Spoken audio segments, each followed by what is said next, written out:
show is brought to you by Bahamas Air. We don't just fly here, we live here. Club One, the gym that keep you in shape. In Harbor Island, North Eleuthera, I'm Charles Fisher.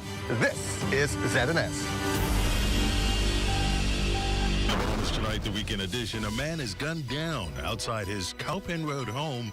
The latest on the hunt for the killer. Plus, 17 students reach a major milestone. Exuberant graduates celebrate new skills and new opportunities in sports, sand, sport, and spectacle. Sand Wars launches another action-packed tournament. The Bahamas Tonight, the National Report starts now.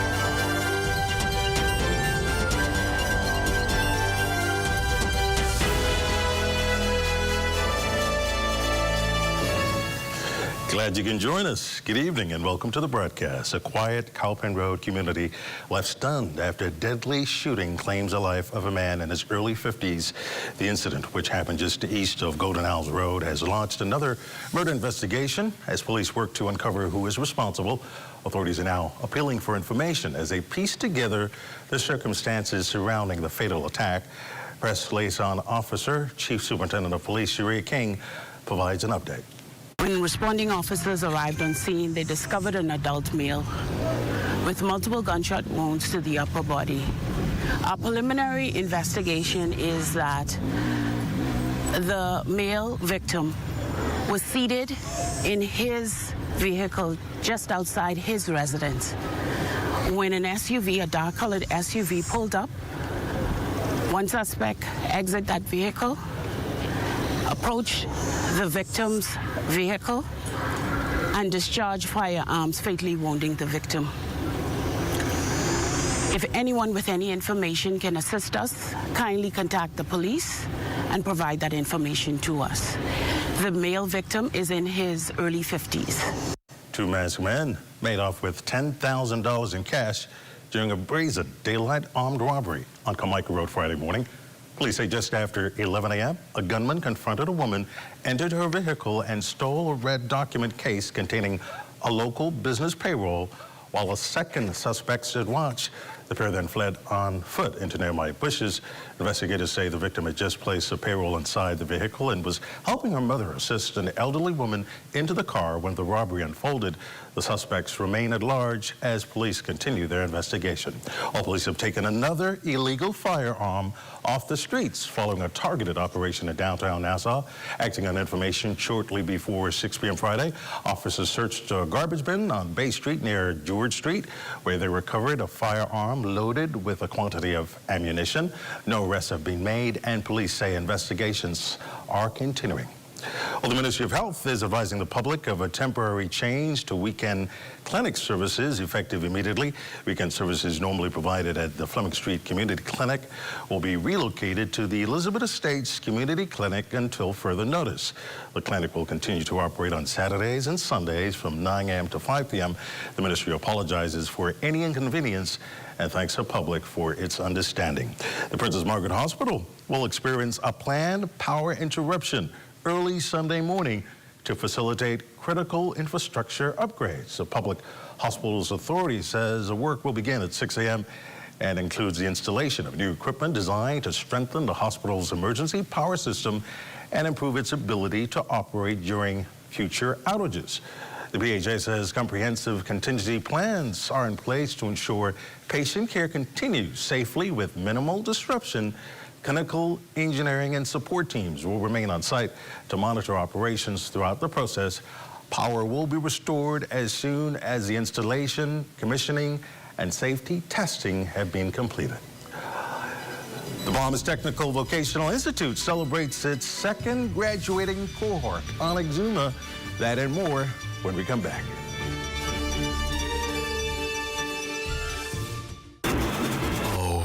Isn't that nice? Wait, you missed it? Ah, you haven't been on the website. Here's how TDC can help you. Whether you're turning your home into a vacation rental, pitching a business idea, or growing what you've already started, the TDC is here to help. Visit tdcbahamas.com for every conversation, event, grant, and opportunity happening near you. Tourism is all of our business, and the TDC is here to support yours. tastiest thing about soccer is sharing it with the whole team, just like the new Ready for Soccer.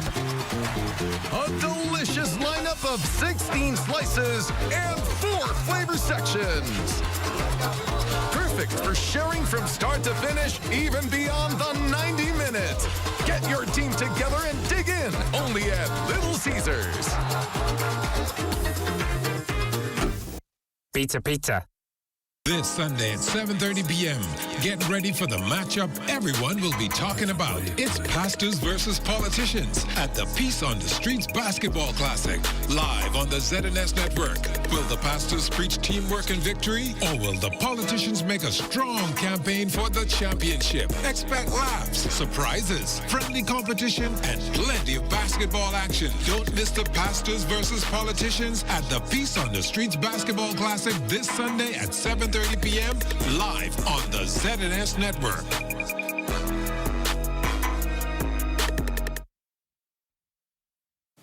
The push for greater inclusion and equal opportunity for persons with disabilities continues to gain momentum in the Bahamas. While progress has been made, advocates say more must be done to remove barriers and ensure every Bahamian can participate fully in society. For persons living with disabilities, true access extends beyond ramps and reserved parking. It's about equal opportunity, dignity, and the freedom to live, work, and thrive without limitation. Wife of the Prime Minister, Anne-Marie Davis, says a global movement toward greater recognition of persons with disabilities continues to grow. In parts of Europe, we have, wherever you go, whenever people see someone with a disability, they move aside and let them go first. They always put them first. Wherever they are, wherever they're seen, they put them first, put them ahead of the line. They put them before the counter, in front, whatever is happening, wherever they are. They help them up the step. Whatever help they can give, they do it. They drop whatever they're doing, and they help persons with disabilities. Highlighting a major donation from the Chinese government to the disabled community or the disability community, Mrs. Davis said the growing global focus on disability inclusion is also gaining ground in the Bahamas. It's becoming more and more, the awareness, I should say, is becoming stronger and stronger everywhere. And we see the emphasis in China. We are seeing more awareness happening here, more awareness happening here in the Bahamas as well. And we wanted to go as far as we can to help persons with disabilities, and also to recognize those who have disabilities that we cannot see and help them as well. Second cohort of students have completed their studies at BTVI on Exuma. Cleopatra Murphy has the details. Another 17 students have completed their studies at the Bahamas Technical and Vocational Institute, this time on the island of Exuma. Parliamentary Secretary in the Ministry of Education, Science and Technology, Senator the Honorable Keenan Johnson, applauded the group for staying the course. You made a decision to learn a skill, to improve your qualifications, and to prepare yourselves for future opportunities. You stayed with the program, you completed the work, and you earned this right to sit here today. And that deserves to be celebrated. Graduate Chantel Evans-Miller admits it was not easy, having lost her mother, then battling health challenges during the final stretch. But despite obstacles, says she and her peers focused on the goal. We have worked hard, displayed dedication, persevered, and made sacrifices. I entreat you, as we leave these walls today, may we use the knowledge acquired to impact lives, impact communities, and become nation builders. BTVI President Kishan Bastian says the group are graduating into opportunity, and their graduation reflects BTVI's goals. We are in the business of making sure that a quality education in skills and trade is not limited by geography. Graduates also received encouragement from President of the Exuma Christian Council, Reverend Stephen L. Smith, who urged that they positively contribute to the island's economy. May your skill open doors, but may your faith keep you working through them with integrity. Don't stop learning. Don't compromise your integrity. For the Bahamas Tonight, I'm Cleopatra Murphy. Construction workers and contractors sharpening their workplace safety skills this weekend as the Bahamian Contractors Association hosts a fall protection certification course at Epiphany Anglican Church. The one-day hands-on training brings together contractors and government officials to promote safe work practices and improve compliance on construction sites. Association President Leonard Sands says the course was organized in response to recent fatalities on construction sites with the goal of preventing future tragedies. It's causing persons to think differently about safety. We cannot underscore the need for everyone to go to a job site and come back home. It will be very saddened when we don't have that to be the reality, the situation that we had in the last 2 months. We lost 4 persons. That can't be the norm. So the Contractors Association decided let's do something about it, and this is just one of those initiatives. With more than 70 participants enrolled in the association's first fall protection course, organizers say the strong response highlights a growing commitment to workplace safety. We are doing everything from the head, wearing safety gear for your hats, to footwear, wearing the safety boots and alloyed boots. We're going over how to properly put on the harness, which persons have. They were provided and they just bought them, but they were unsure on how to put them on. Recently, there would have been a few industrial accidents. One life lost is just too many. It is important for every employer to ensure the health and safety of all of their workers. The employees also have a responsibility to ensure their safety and the safety of their colleagues on the work site. The nation may have moved past its independence celebrations, but the spirit of the occasion lives on. In Fox Hill, seniors were honored with a special tribute celebrating their sacrifice and contributions. Here's Shaquille Dames. Fox Hill community leader Georgette Gardner says the independence celebrations for seniors is about far more than waving flags and singing patriotic songs. She says it's about honoring the men and women whose hard work and dedication helped build while ensuring to remain an important part of the nation's independence celebrations. The reason for the second post-independence celebration is because when you look at it, all of the celebrations go at the fort. And when you think about it, these are the elderly we are dealing with.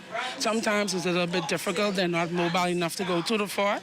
And so I thought it would be more profitable for us to bring the celebration to the homes and invite the wider community to celebrate with them, to make them feel at least one day out of the year a Bahamian again. In this home alone, we have 2 taxi drivers that drove taxis for 48 years, okay? That is almost the same amount as our Independence 53. And then when you look at it, we have teachers, we have seamstress. We even have a lady here that said that she used to fix Lady Penland's hair. Beyond special events like this, Gardner says the demand for home care continues to grow. She reveals that the number of residents has climbed from 17 to 29 over the past year, pushing the facility beyond its intended capacity. Despite those challenges, she says the home remains committed to providing compassionate care and support to every senior who needs help. If you have a loved one or you know someone that needs help, you bring them here. We will register them through social service, and then they will be placed here or to another home. But I don't think they'll be placed here now because we're over the capacity. But even if you bring them here, we have a heart that we still want to help. We don't turn no one around. Through music, fellowship, and celebration, Georgette and friends are ensuring that seniors remain a valued part of the nation's independence festivities. For the Bahamas Tonight, I'm Shaquille Dames. Well, sports is up next.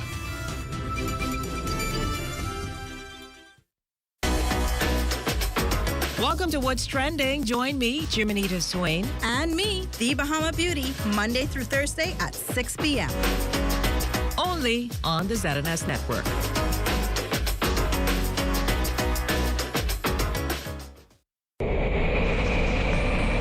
Bahamas. Hurricane season is here. Are you ready? The 2026 Atlantic hurricane season officially runs from June 1st through November 30th. 6 months of staying alert and prepared. Storms are named to help meteorologists, emergency officials, and the public communicate clearly and quickly during dangerous weather events. hurricanes are also measured using the Saffir-Simpson Hurricane Wind Scale, which ranks storms from categories 1 through 5 based on wind speed and potential damage. And did you know, when a hurricane becomes especially deadly or destructive, its name is permanently retired out of respect for the lives and communities affected. Now is the time to prepare your emergency kit with a portable AM/FM radio. Review your family plans and stay connected to trusted weather information. Preparation today can save lives tomorrow. These are the names of the storms for the 2026 Atlantic hurricane season.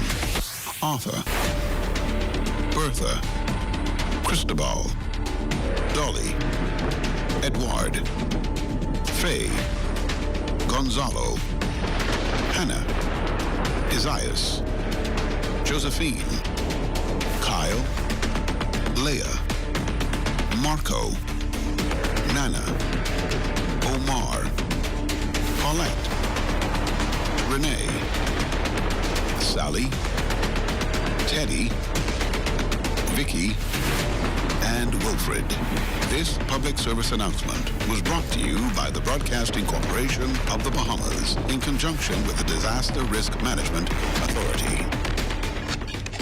By giving unconditionally, not expecting anything in return, I thought was a wonderful way of showing this love, and I believe that it is love that truly draws people, and so I thought we could cover a lot more people by feeding. Volunteers, you know, they have truly been sold.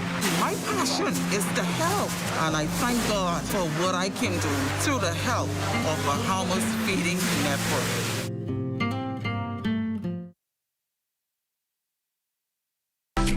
I don't know, but there's all kind of cars in the parking lot, but you ain't even know where to park. Yeah, just don't park in the, look at this way. Like, you ain't get nowhere to go. Don't park him, just don't park in the handicap spot. Yeah, that's handicap. No, man, you can't park in the handicap spot. I ain't gonna be that long. I ain't gonna be that long. Handicap spot, right? Hey, what's going on, dog? I tell you we shouldn't park here now, this way parking, bro. I tell you we shouldn't park here. No, get one of these things. My bar big broke, and he got a sticker inside that say this mod though. We gotta move. This is a handicap spot. That's what we gotta move. But we gotta move. Don't leave it right now. Sorry. Be considerate. Don't use disabled parking spaces without a decal in your vehicle. This message is brought to you by the National Commission for Persons with Disabilities.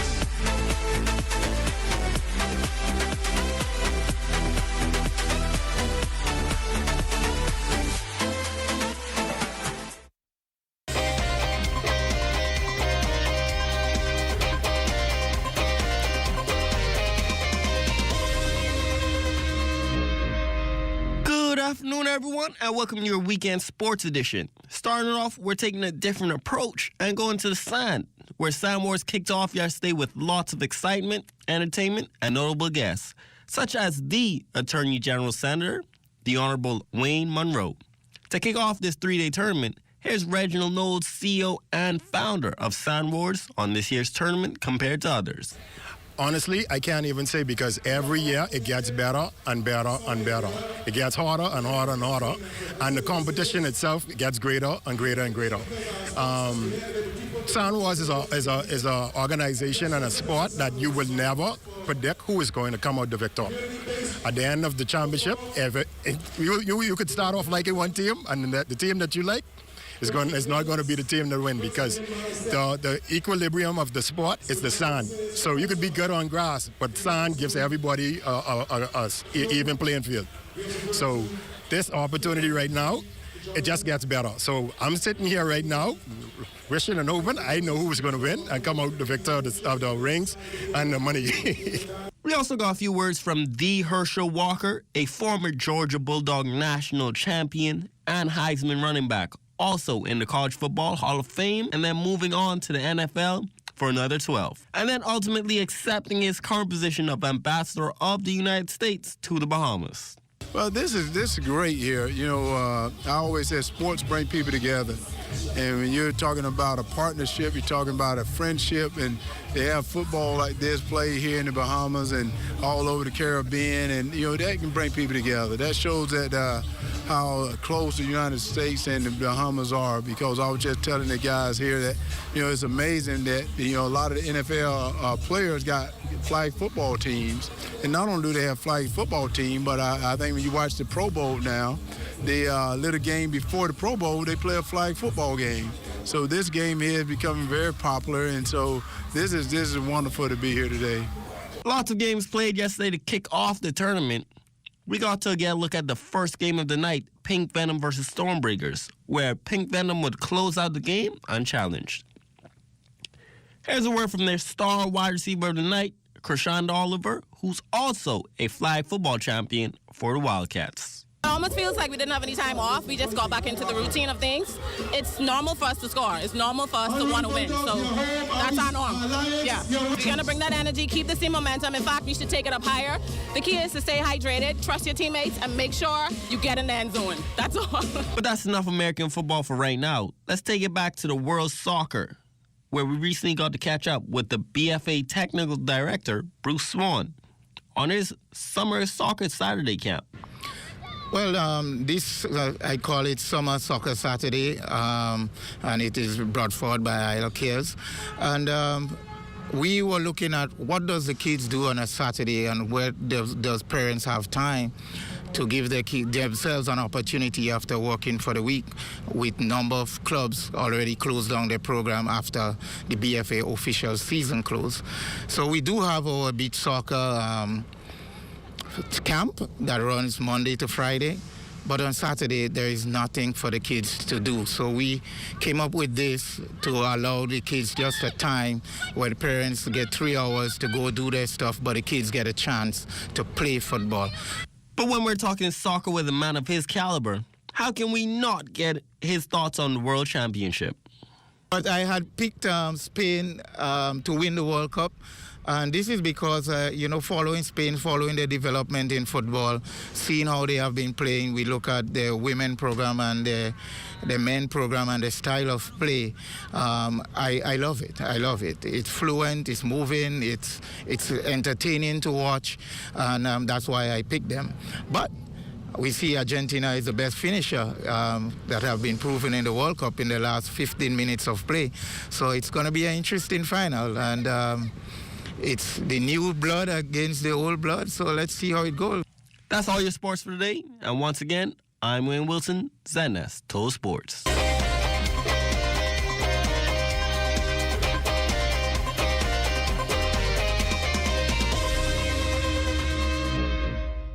This Sunday at 7:30 p.m. Get ready for the matchup everyone will be talking about. It's pastors versus politicians at the Peace on the Streets Basketball Classic, live on the ZNS Network. Will the pastors preach teamwork and victory, or will the politicians make a strong campaign for the championship? Expect laughs, surprises, friendly competition, and plenty of basketball action. Don't miss the pastors versus politicians at the Peace on the Streets Basketball Classic this Sunday at 7:30 p.m. live on the ZNS Network.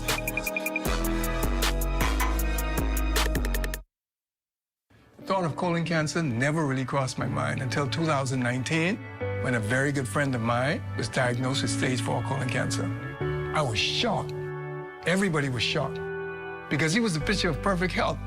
He was young, athletic, successful, and full of life. Many of us are still in disbelief. I started to question my own health, because if it happened to him, surely it could happen to me. Then came the fear, the anxiety, and everything else in between. Facing your own mortality is very sobering.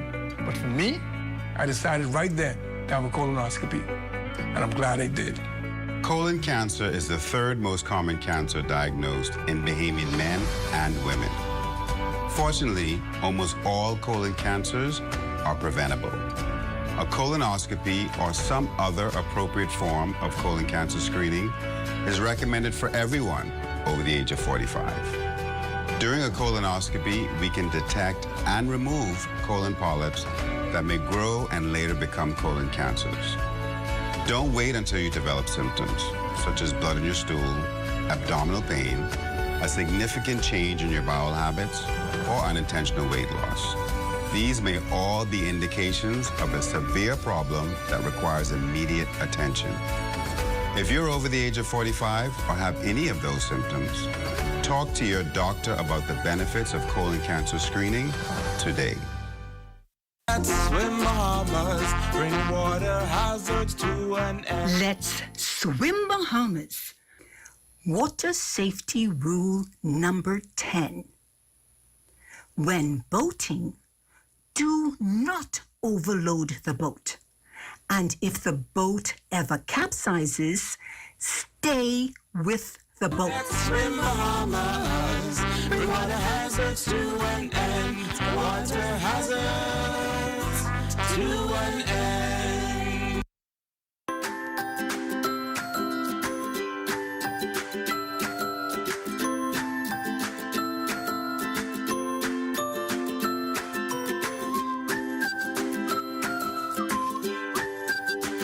Coming up, we're checking tonight's weather forecast. Chief Meteorologist Basil Dane joins us. Good evening, Basil. Good evening, Desmond. Radar is showing some fireworks just to the west of North Andros, some thunderstorm activity there. Also around northern Africa, we have thunderstorms here as well. And just to the north of Grand Bahama, pockets of showers, and that's associated with this area of low pressure in the Gulf of Mexico. The National Hurricane Center is keeping their eyes on that, giving it a low chance of development at the moment, but we will continue to watch that and keep you posted. Outside of our studios, partly cloudy skies with a temperature of 87 degrees, the relative humidity 63%. We have east-southeast winds at 7 miles per hour. The barometric pressure 1,018.4 millibars. That is 30.07 inches. And the temperatures around the islands, Marsh, Barbacoa at 85, Great Torquay 86. Freeport, Grand Bahama 87 degrees. The Berry Islands 88, Alistown, Bimini 86. Harbor Island at 87, Roxanne, Eleuthera 85, and Otterstown, Cat Island. We have a temperature there of 86 degrees. Black Point, Exima, and Chemist Bay, South Andros at 87. Fresh Creek, Central Andros, 85 degrees, 86 in Georgetown, Exima, also in Rum Key and San Salvador. A little further south, Ragged Island, 83 degrees, Clarence Sound, Long Island, and Crooked Island at 83. Betsy Bay, Megawana, 89, Atkins, 89, Matthew, Tananagua, 86, and the Texas Caicos Islands at 87 degrees. And your boating forecast tonight in the northwestern islands, south to southeast winds, they're going to be around 10 to 15 knots, falling light and variable at times with flat seas 1 to 2 feet.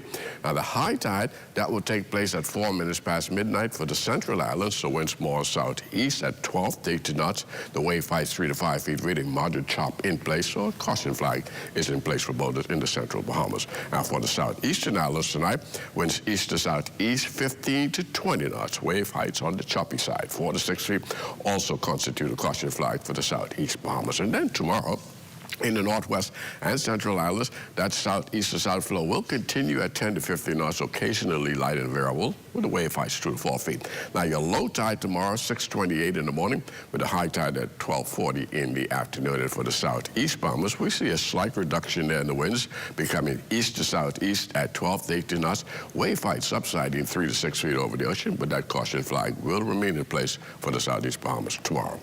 And as we go to our satellite picture, once again, we're looking at that low to mid-level low that is spinning there in the Gulf of Mexico, just on the west side of Florida. And as we said earlier, the Hurricane Center continues to monitor the system. But what we can tell you is that some outer bands from that is currently affecting the extreme northwest Bahamas, and that will continue into tomorrow morning. Forecast tonight, we're looking at partly cloudy, very warm, a couple of late night showers developing with a low temperature of 81 degrees. And tomorrow, partly sunny with a couple of showers again, but mainly early in the daytime. The high temperature tomorrow is going to climb up to 90 degrees, and once again, we're looking at those heat indices somewhere around 104 degrees. So once again, we remind you to continue to stay hydrated. Extended weather forecast, a mixed bag of clouds and sunshine throughout the next 7 days with a couple of showers, even in isolated thunderstorms here and there. But temperature-wise, low 90s, occasionally getting up into the mid-90s, and those nighttime temperatures, they remain uncomfortable. We're looking at upper 70s to low 80s. So once again, you're going to need those air conditioners to keep yourself comfortable during the nighttime. Desmond? Well, thanks, Basil. That ends of Bahamas Tonight, the weekend edition. Thank you for continuing to make ZNS your first choice for news and information, as only the sun covers the Bahamas better than ZNS. On behalf of the entire team, thanks for watching. Have a good night. Looking forward to seeing you tomorrow night, same time, right here.